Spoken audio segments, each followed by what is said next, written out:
Hello friends, आपका स्वागत है। मैं स्वाति इस बार कुछ नया लेकर आई हूँ। ये मेरा नया चैनल है और इसमें हम बात करेंगे इतिहास और उससे जुड़े हुए लोगों के बारे में।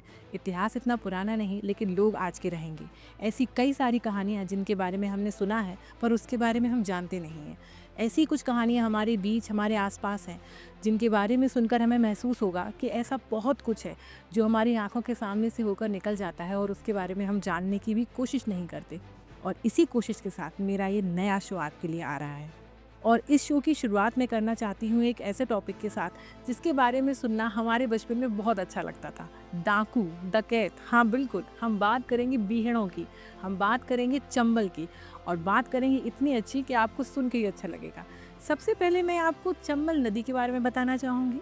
चंबल नदी, ऐसा कहा जाता है कि महाभारत काल में जब द्रौपदी का चीरहरण हुआ तो वो चंबल नदी के किनारे ही हुआ, और उन्होंने चंबल नदी को ये श्राप दिया कि जो कोई भी चंबल नदी का पानी पिएगा उसके मन में दूसरे से बदला लेना या द्वेष भाव उत्पन्न हो जाएगा। चंबल की अगर हम बात करें तो चंबल घाटी कहाँ से कहाँ तक है, ये सबसे इम्पोर्टेंट सवाल होता है लोगों के लिए और स्टूडेंट्स के लिए भी होता है।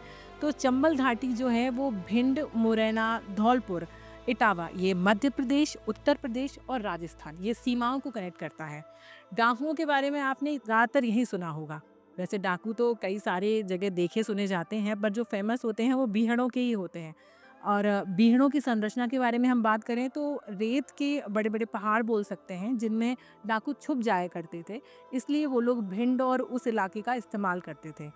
और हम शुरुआती बागियों के बारे में या डाकुओं के बारे में जानने की कोशिश करने से पहले मैं एक शब्द आपके सामने क्लियर कर देना चाहती हूँ कि जो डाकू और बागी होते हैं इनमें बहुत अंतर होता है। ये मैं थोड़ी देर बाद बताऊंगी कि अंतर कैसे होता है, लेकिन सबसे पहले इंटरेस्टिंग कि डाकू तो मुख्य रूप से जब बागी या डाकू बनते थे तो वो ज़मींदारी प्रथा जो रहती थी ये अंग्रेज़ों के टाइम से चलता आ रहा था, क्योंकि जब अंग्रेज़ थे तो वो हम हिंदुस्तानियों को किस तरीके से दबा के रखते थे ये आप सबको अच्छे से मालूम है। तो वहाँ भी हम लोग न्याय की गुहार लगा के और अत्याचार के विरोध में, तो ऐसे कर करके कुछ लोग हमारे समाज से खड़े हुए जिन्होंने इस बारे में बात करी। और जब आज़ादी ख़त्म होने के बाद भी उनका वही काम रहा कि हम ऐसे भी बोल सकते हैं कि रॉबिन हुड एक अच्छा एग्जाम्पल होता है हमारे बीच में, कि अमीरों से पैसा लेकर गरीबों को देना, ये रॉबिन हुड था। और कहीं ना कहीं डाकू भी अपने आप को ऐसा ही समझते थे।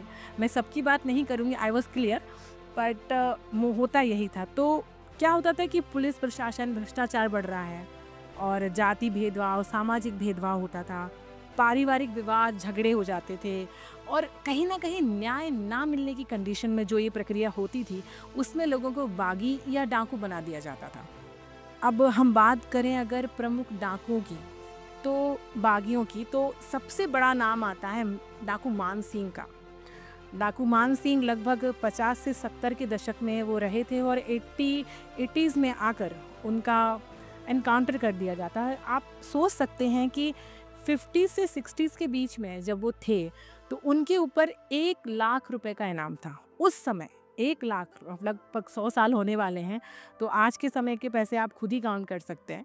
और उनके ऊपर लगभग 100 से ऊपर मर्डर केसेस थे और उन्होंने 1113 से ज़्यादा डकैती की थी। और 1981 में एक पुलिस एनकाउंटर में वो मारे गए थे। उसके बाद हम बात करें पान सिंह तोमर, जिनकी शायद आपने मूवी देखी होगी, वो भी बीहड़ों से ही थे और भारतीय सेना जवान और एक नेशनल एथलीट थे जिन्होंने हमारे देश के लिए कई बार पदक जीते। और एक छोटे से पारिवारिक ज़मीन के विवाद को लेकर उनके अंदर ये बागीपना, या आप बोल सकते हैं कि उन्होंने अपना पूरा चरित्र ही चेंज कर दिया। और 1981 में एक मुरैना में एक एनकाउंटर में वो मारे गए। ऐसे ही महाराज महाराज सिंह हुए, लाल राम, राम मोहन, राम बाबू गडरिया बोल सकते हैं, फूलन देवी द वेंडेड क्वीन, इनके नाम से आप जानते हैं। तो मैंने आपको शुरुआत में बताया था कि बागी और डकैत में एक फ़र्क होता है दोनों शब्दों में।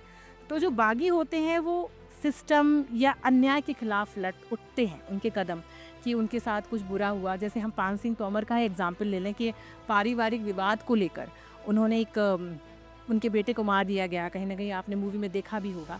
उसके बाद उन्होंने ये फैसला लिया कि वो एक बागी बनेंगे और कई बार उनको ऐसे लोगों को सामाजिक सम्मान भी मिलता है क्योंकि वो समाज की बुराइयों को ख़त्म करने के लिए वो एक गलत लेकिन रास्ता गलत ही चुनते हैं। और डकैत जो होता है वो अपराध, लूट-पाट, हत्या, फिरौती और समाज को नुकसान पहुँचाता है। तो आई थिंक आपको क्लियर हो चुका होगा कि बागी और डकैत में अंतर क्या होता है।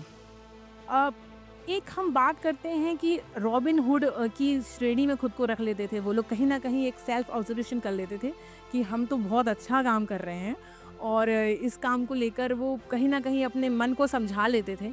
पर हम भी जानते हैं कि सामाजिक कुरीतियाँ किस प्रकार से होती हैं। तो और सबसे बड़ी चीज़ मैं आपको बताना चाहूँगी कि आज जो मैंने ये नया स्टार्ट किया है, इसकी पहली जो मैं कड़ी स्टार्ट करना चाहती हूँ वो हैं पान सिंह तोमर जी। पान सिंह तोमर की अगर हम बात करें तो उनके बारे में आगे बहुत सारी कहानियाँ हैं जो आपको सुनने मिलेंगी। और मैं पूरी उनकी ज़िंदगी किस हिसाब से उनने जी और कहाँ आकर उनके साथ ऐसा हुआ और उनका एनकाउंटर कैसे हुआ, उसके बारे में भी आपको पूरी रिपोर्ट देंगे। तो अगर आपको ये एपिसोड छोटा-सा पसंद आया हो तो प्लीज़ मुझे बताइए कि आप किसके बारे में सुनना चाहते हैं और नेक्स्ट एपिसोड के लिए तैयार रहिए। Thank you so much.